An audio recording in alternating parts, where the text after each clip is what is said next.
Both candidates for Wisconsin governor are out campaigning after Tuesday's primary. Republican Tom Tiffany and Democrat David Crowley each hitting the trail today as they turn their focus to November's general election. Today, Crowley making a stop at the Winnebago County Democratic office, touting what his team says is more than $1.5 million raised in the first 24 hours of his general election campaign. He says that support from thousands of people across the state shows how high the stakes are in this race, as he pitches his record balancing budgets, cutting property taxes, and expanding affordable housing.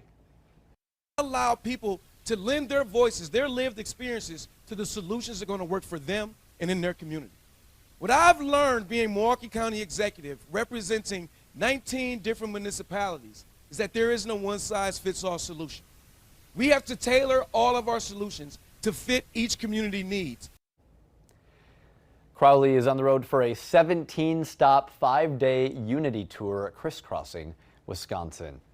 And meanwhile, Republican candidate for governor Tom Tiffany took his common sense leadership tour to Mosinee Brewing Company today in central Wisconsin, touting his plan to make Wisconsin more affordable and accountable by cutting property taxes, tackling rising utility bills, and putting more money into classrooms with stronger standards.